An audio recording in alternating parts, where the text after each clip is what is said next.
What's up, ladies and gentlemen? Barbarian, brought to you by the power of YouTube. Today we will be talking about what you should do immediately after having a car accident.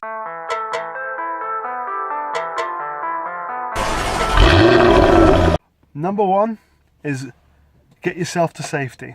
That is the most critical one I can tell you, because if you've literally had a car accident on the far outside lane with all this fast traffic, it is quite likely and not unheard of for another car to actually hit your vehicle because they weren't paying attention and haven't noticed that your car has come to a stop. So get to the outside of the road, get over the barrier, whatever, just get yourself to safety.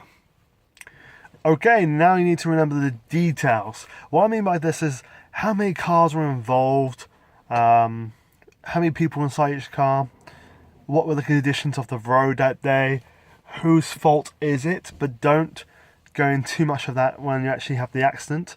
But what you need to do is just try to get as many details as possible, because it's not uncommon for cash for grab scams to happen inside this kind of situation, where you may accidentally hit someone in front of you, do very, very minor damage to their car, and then when it comes to the actual claim, apparently there's 6 people inside their car, even though there was no one else inside the car. The minor damage, which, let's face it, probably just knocked off that bumper a little bit, has now completely totaled the back end of it.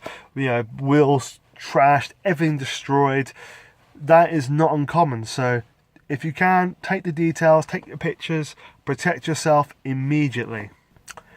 This one's also quite important. You should call the police/ambulance immediately, especially if it's been a big collision. The police may not go to a small collision where you've literally scratched someone else's car, but if it's a big collision, and it's involving multiple cars, you should call the police immediately. And if there's an ambulance required, call an ambulance, especially if airbags are being deployed. Also very important is that you do not admit fault yet.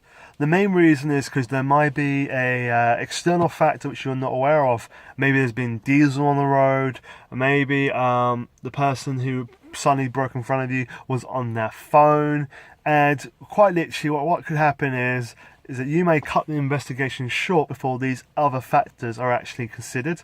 You could definitely be apologetic and say you don't know what happened there, and because let's face it, you don't know all the facts yet. So please wait until all the facts are done before you admit blame or before you blame someone else. That is very, very important.